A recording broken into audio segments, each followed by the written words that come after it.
तब तक बंधन है। अब जब वैराग्य के लिए पहले तो इच्छा मुक्ति की हो। अच्छा, अब ये भी कह रहे थे कि जो इच्छा रखी है, चाहे वो संसार की है चाहे वो मोक्ष की है, वो भी बंधन है। अभी यानी इतना ऊपर उठा रही हैं अपनी सहज स्वभाव में रहे, इच्छा कोई भी ना हो, मोक्ष की भी हटानी है इच्छा। अब वही अब हम आगे कर रही हैं, यदि तुझे मोक्ष की इच्छा है तो विषयों को विष के समान दूर से ही त्याग और संतोष, दया, क्षमा, सरलता, शम और दम को अमृत के समान नित्य आदर पूर्वक सेवन कर। अब वैराग्य तो आना चाहिए ना। वैराग्य कहाँ से? वही 5 ही पंजा लगा हुआ है, वो 5 का पंजा, उन विषयों से वैराग्य हो। फिर कहते हैं उसके बाद जब मन शांत होता है ना, संतोष आपे होता है, तब कोई विक्षेपता नहीं होती। अब एक संतोष है तो तीनों कोने आपस आप ही आएंगे हाथ में, यानी एक कोना आना जरूरी है।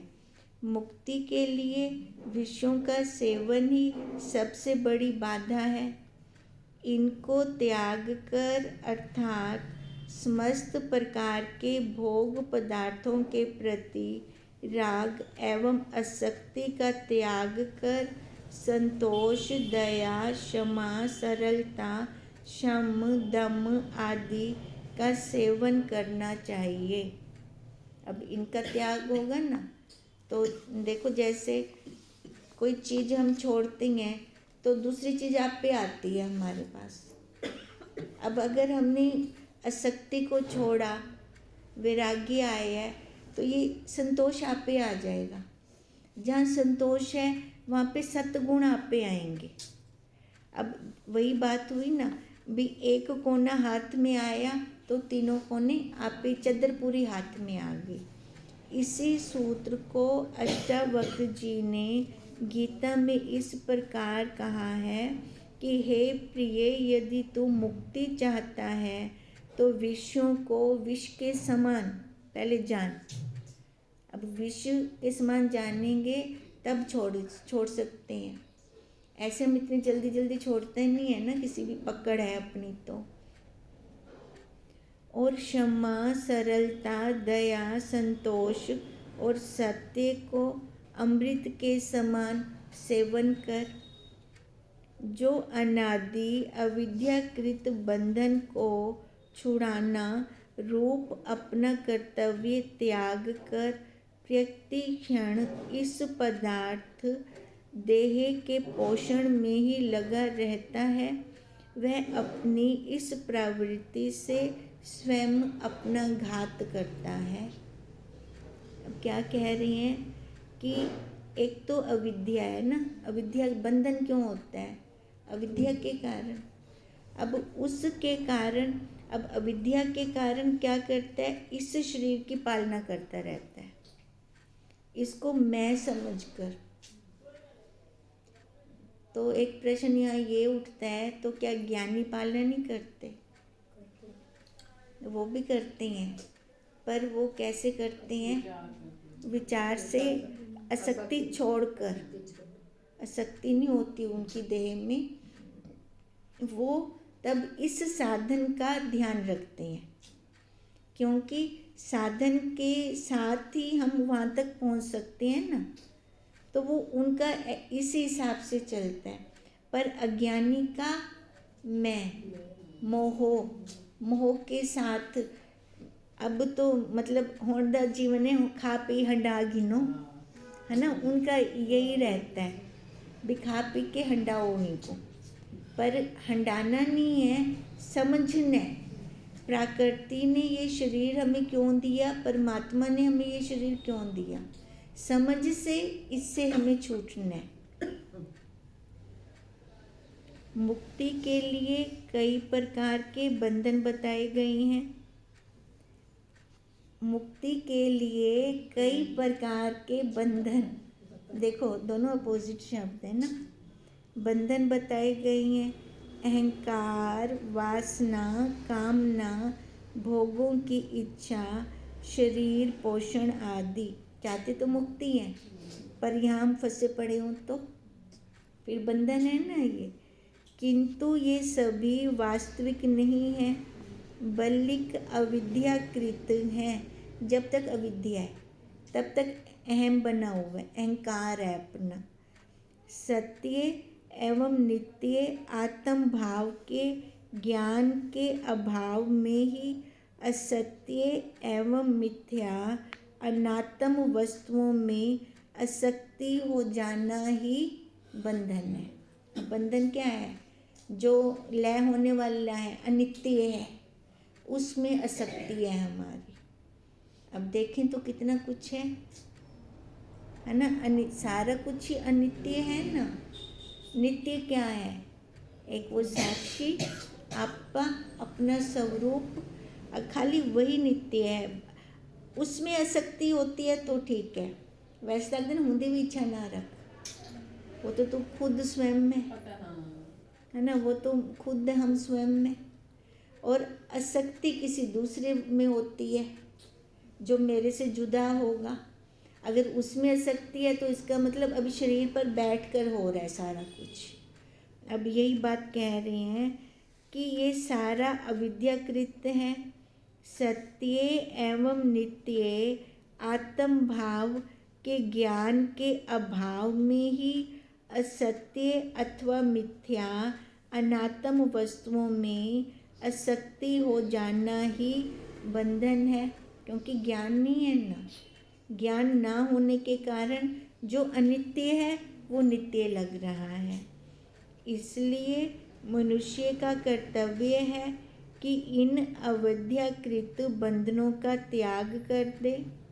किंतु जो इन्हें ना त्याग कर केवल इस शरीर के पोषण में ही रत रहता है तो आत्मा का स्वरूप वो नहीं पा सकता। अब जो अविद्याकृत बंधन है उनको तो उसने त्यागा नहीं, ठीक है ना। त्याग कर शरीर को ही पालने में लगा है तो मुक्त कैसे होगा फिर? किंतु जो इन्हें ना त्याग कर केवल इस शरीर के पोषण में ही रत है, जो आत्म का स्वरूप नहीं है, वह व्यक्ति आत्मघाती है। और आत्महत्या वो क्या नहीं जड़े लग कर दें। आत्महत्या क्या है? अपने आप को नहीं, अपने आप को नहीं जानते ना, यह आत्महत्या है। अब देखो कितने लोग ऐसे कर रहे हैं, आत्मघाती हैं।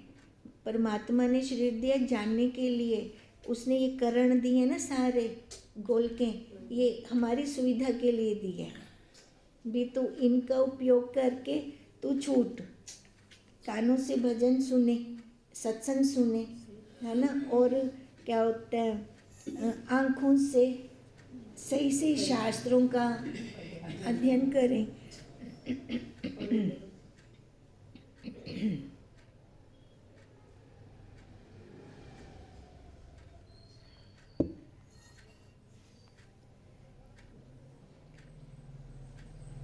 क्योंकि इस देह आसक्ति के कारण वह अपनी शाश्वत आत्मा की हत्या कर रहा है, जो एकमात्र पोषण योग्य है। शाश्वत आत्मा ही पोषण की चिंता छोड़कर नश्वर शरीर के पोषण की ही चिंता करता है। वो मूड है, अपने आप को तो जानता नहीं। देखो हम सबकी ना प्रारब्ध लिखी पड़ी है और प्रारब्ध के अनुसार ही सारा कुछ होना है। हम अपनी जितनी मर्जी चलाते रहें, अपनी करते रहें, हमारी होती नहीं। अच्छा जब इच्छा है हमारी, हम जो मैं चाह रही हूँ वो होता नहीं है तो दुख होता है। फिर बंधन का कारण क्या है? अब अपनी इच्छा है ना, अपनी वासना है ना, अपनी आसक्ति है ना। अब यही बंधन का कारण है कि मेरी पकड़ है ना, मैं चाह रही हूँ भी ऐसा होना चाहिए। ये खाली एक विषय में नहीं, अनेक विषयों में। अब इसी कारण से हम छूट नहीं रहे। ये नीरा पूरा अज्ञान है, समझनी है कि जो प्रारब्ध में लिखा है, जो समय आने पर होगा उसी काल में ही होगा, और वो मेरा कहा हुआ नहीं चलेगा। अगर ये समझ आ जाए, वर्तमान में जीना आ जाए, तो देखो संतोष है ना। फिर जो आ रहा है, जो जा रहा है, वाह वाह है। अब खाली वाह वाह करते जाएं तो वहीं पर हम मुक्त हैं। हमें मुक्ति के लिए कुछ अलग से करने की जरूरत नहीं है। फिर जो शरीर पोषण में लगा रहकर आत्म तत्व को देखना चाहता है, वह मानो काष्ठ बुद्धि से ग्राहक को पकड़कर नदी पार करना चाहता है।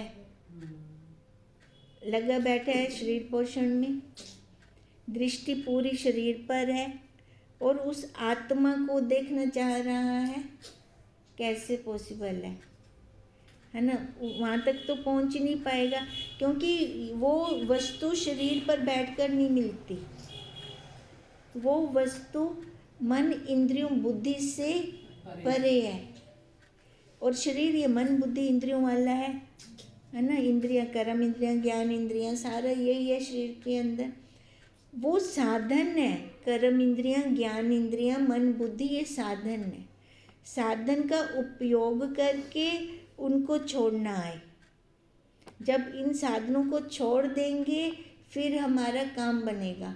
साधन तो अब देखो बाहर है ना, सारे अंदर लेकर तो नहीं आए। अब पैर रूपी साधन भी आराम से टिका दिए हैं, फिर जाके शांति से बैठे हैं ना। अब ऐसे इन साधनों को छोड़ दें। साधन वहाँ तक पहुँचाएंगे, पर अंदर हमें खुद जाना पड़ेगा। खुद जाकर शांति से अपने आप में विचार करें। देखो यहाँ से छूटने का रास्ता एक है, बस विचार, विचार और विवेक। विचार विवेक करते जाएं। जैसे कहती है ना, धुंध है, एक एक कदम आगे चलते जाएंगे, आप पे रास्ता दिखता जाएगा। ये भी ऐसे ही है, खाली विचार विवेक करते जाएं, आगे रास्ता आप पे दिखता जाएगा। जिसकी शरीर मात्र के पोषण में ही आसक्ति है, उसे कभी आत्मज्ञान नहीं हो सकता, क्योंकि वह आत्मा को महत्वहीन समझकर शरीर को ही अपना वास्तविक स्वरूप समझता है। अब शरीर वास्तविक तो नहीं है ना, ये अनित्य आ रहा है, जा रहा है, बस जा ही रहे, जा ही रहे, जा ही रहे। अब यहाँ से अपने आप को कैसे पाएंगे? शरीर पर बैठकर उस शाश्वत आनंद को कैसे लेंगे? यही उसका सबसे बड़ा अज्ञान है, जिससे वह उच्च ज्ञान से वंचित रह जाता है। देखो जब तक हम शरीर को छोड़ेंगे नहीं, अपने आत्म स्वरूप में बैठ नहीं पाएंगे, अपने आप को जान नहीं पाएंगे। अब जब ध्यान समाधि में बैठते हैं, पहले तो अंतःकरण से जुड़ते हैं और उसके बाद अंतःकरण को भी छोड़ देते हैं ना, फिर उसका कोई वजूद तो नहीं रहता। अब ऐसे शरीर से तो लेंगे ये ज्ञान, शरीर का होना जरूरी है, लेंगे, पर इसको छोड़ना भी तो आए। अब छोड़ के ही हमारा काम बनेगा। यह वैसा ही है जैसे कोई मगर को पकड़कर नदी पार करना चाहता है। मगरमच्छ को पकड़ के नदी पार होगी? वो तो हमको ही खावे से ये संसार भी साको खादी वेंदा है ना। हम कहें कि संसार से हम इस दुनिया को पार करें, अपने स्वरूप में बैठ जाऊं मैं। अब संसार क्या है? ये शरीर है ना। कहाँ उंगली निर्देश करें? बताओ मेरे को संसार दिखाओ। कौन क्या दिखाएगा हमें? कोई संसार दिखा सकता है? नहीं। अब ये संसार, ये सबसे बड़ा हमारा शरीर है, और इस शरीर के अंदर जो वो मन चलता पुर्जा है, यही हमें भटका रहा है जगह जगह पर, जो कभी संभव ही नहीं है। ऐसे मूढ़ बुद्धि वाले के लिए आत्मज्ञान संभव नहीं है। शरीर आदि में मोह रखना ही मुमुक्षु की बड़ी भारी मौत है। जिसने मोह को जीता है वही मुक्ति पद का अधिकारी है। मोक्ष प्राप्ति के साधक के लिए अपने शरीर से मोह रखना ही उसकी सबसे बड़ी बाधा है। मोक्ष प्राप्त करना है ना, इच्छा है मोक्ष की, और बैठे शरीर पर है, पॉसिबल नहीं है, बाधा है ये सबसे बड़ी। शरीर का मोह छोड़े बिना मुक्ति की साधना हो ही नहीं सकती। अब शरीर पर बैठकर मुक्त होना चाहें तो ख्याल हमें वहीं पहुंचाएंगे। शरीर वाली जो विषय वासनाएं हैं ना, बैठे साधना के लिए हैं, पर मन वहाँ पहुंच जाएगा। पहले तो मन में, जैसे कहा कि विष लगे, ये विषय विष के समान लगे। अगर ये विष के समान लगते हैं विषय, फिर हमारा मन नहीं जाएगा। अब एक बार मैं देख के आई हूँ कि वहाँ पे पानी नहीं है, मृग तृष्णा का जल है, अब दोबारा उठ के नहीं जाऊँगी। पर ये विषय एक बार पता चलता है कड़वे हैं, नुकसानदायक हैं, पर दूसरी बार उस टाइम तो क्षणिक वैराग्य आ जाता है, पर दूसरी बार फिर वहीं से पहुंच जाते हैं। अब यहाँ पे दृढ़ता आए तो पक्की वाली आए। एक बार ऐसी दृढ़ता आ जाए फिर वो बंधन का कारण नहीं बनेगी। अगर ये बार बार आते जाते रहेंगे फिर कभी मुक्ति को प्राप्त नहीं कर सकते। शरीर का मोह छोड़े बिना मुक्ति की साधना हो नहीं सकती। शरीर के प्रति मोह को छुड़ाने के लिए कई साधु नग्न रहते हैं, भस्म लगाते हैं, पंचन अग्नि ताप करते हैं, सर्दी गर्मी सहन करते हैं, उपवास करते हैं, शरीर पर कोड़े लगाते हैं, कांटों में पैदल चलते हैं, वृक्ष पर उल्टे लटकते हैं, अनुष्ठान व्रत आदि करते हैं। देखो, मुक्त होने के लिए इन सब की जरूरत है? इन सब की जरूरत ही नहीं है। वो चाह रहे हैं शरीर से प्राप्त होगा, हमें क्रिया से प्राप्त होगा। तत्वज्ञ गुरु ना मिले ना तो यही भटकन है। हमारे कितने अच्छे कर्म है कि हमें आराम से घर बैठे बैठे गुरुदेव मिले हैं, और हमें उन्होंने हम कहाँ थे, कहाँ से कहाँ पहुँचाया है। देखो, नहीं तो ये भटकन ही तो है, सारा शारीरिक क्रिया कर रही हैं, जबकि है ये बहुत मुश्किल, और फिर भी वो कर रही हैं, और फिर भी उनको आत्मज्ञान नहीं प्राप्त होगा। कितनी टफ यात्रा है उनकी ये, और हमें गुरुदेव ने कितनी सरलता के साथ बताया है भी ऐसे तरह को करने की जरूरत नहीं है। तो जहाँ बैठा है खाली विवेक विचार कर ले, बस विवेक विचार करके इस शरीर से उठ जा, जो कि वो तेरा कभी है ही नहीं, ना कभी होगा। और इस शरीर को अगर हम छोड़ देते हैं, छोड़ने का ये मतलब नहीं है कि मैं इसका काट फाट करके अलग कर दूंगी, वो नहीं, भी भाग त्याग लक्षण वृत्ति द्वारा एक भाग को छोड़कर दूसरे भाग को हम ले रहे हैं। शरीर से दृष्टि हटा दो। ऐसे बहुत से प्रसंग हैं, किसी को कहीं जाना होता है, उंगली कटी पड़ी है, लहूलुहान हो रहा है, उसको कुछ पता नहीं चल रहा, क्यों? वनन दी तैयारी लगी आप पे, और बाद में दिखाई देता है ये खून कहाँ से गिरा पड़ा है। फिर देखते हैं कहाँ से आया, तो फिर दिखाई दे रहे कि अपनी उंगली कटी पड़ी है। तो अब उनकी शरीर से दृष्टि उठ के सीधा वृत्ति दूसरी साइड लगी। अब ऐसे हम नहीं लगा सकते, हम भी तो लगा सकते हैं ना। जब वो कहीं जाने की तत्परता में उनको अपना खून भी नहीं दिखाई दे रहा, दर्द भी नहीं महसूस हो रहा, जब दिखाई दी कटी फटी है तब जाके दर्द महसूस होने लगा, तो इसका क्या मतलब है? एक पल के लिए उनकी दृष्टि देह से उठ गई। अब ऐसे ही अगर हमारी दृष्टि देह से उठ जाए, अपने स्वरूप में बैठ जाए जो वास्तव में मैं हूँ, तो कहते हैं ना, वो हस्तमलकवत दिखाई देती है। आगे इंद्रियां नचती हुई देखती हैं जो काम क्रिया कर रही हैं ये इंद्रियां, तब मैं नहीं उठती, तब ये शरीर नहीं करता, वो दिखता है ये कर रहा है ना। मैं भाव आता ही नहीं है तब। अब जब ऐसे होकर हमें आनंद आता है, फिर वो आनंद ले सकते हैं। अब यही आनंद हम बढ़ाएं, यही आनंद हमारा शाश्वत आनंद है।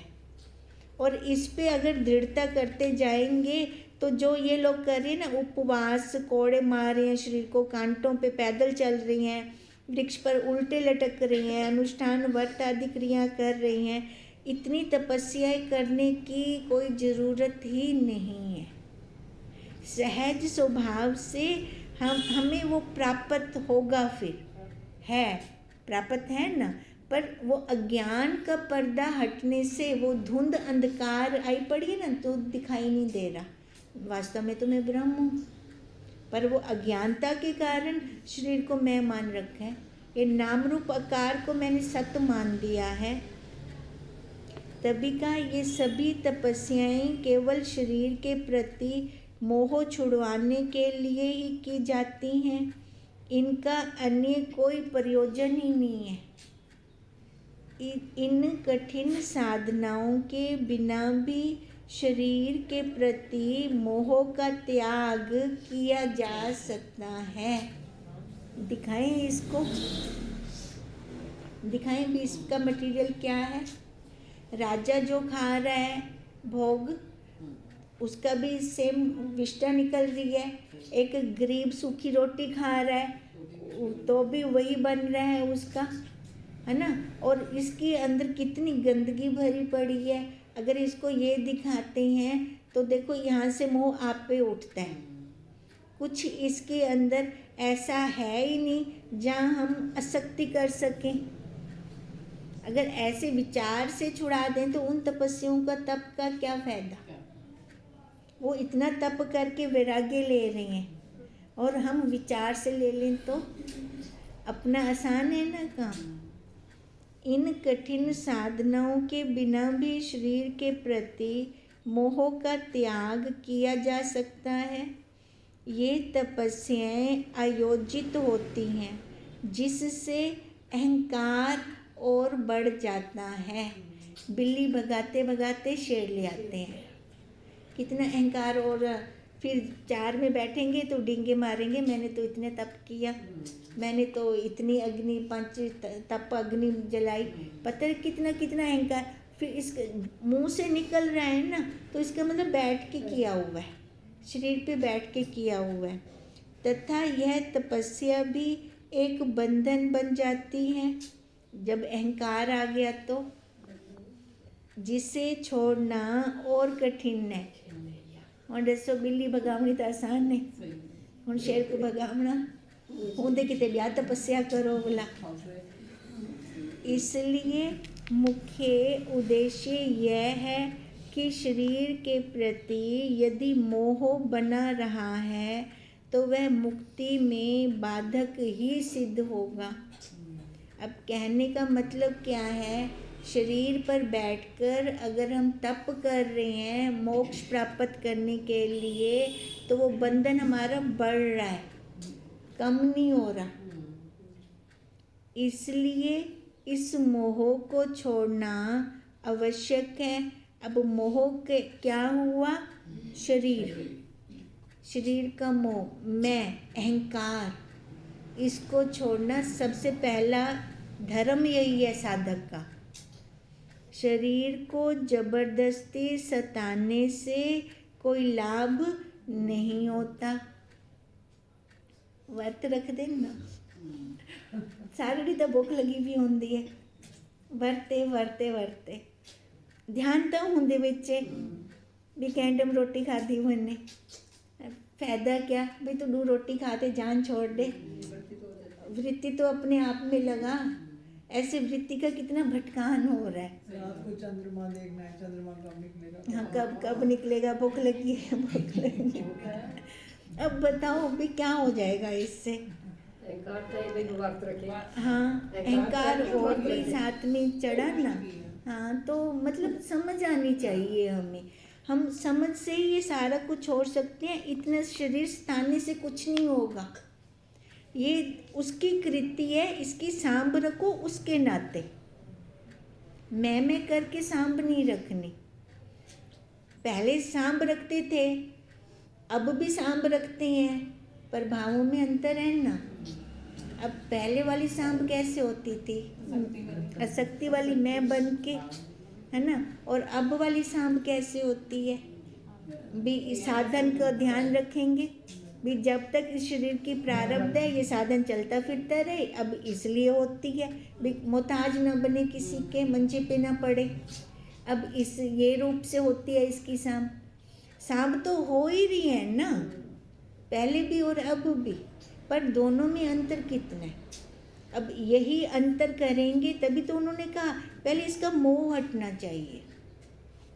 अब मोह हटेगा तब जाके हमारा काम बनेगा, तब मुक्ति के लिए ज़्यादा यत्न भी नहीं करने पड़ेंगे। बस मोह हट गया तब मुक्त, हाँ मुक्त आपा ही इनसे मुक्त स्वरूप हूँ। बोला आपा को लोड़ क्या है? बोला हूँ देखते कुछ करण दी, फिर करना ही नहीं है कुछ हमें। फिर देह, स्त्री और पुत्र आदि में मोह रूप महामृत्यु को छोड़ जिसको जीत कर मुनिजन भगवान के उस परम पद को प्राप्त होते हैं।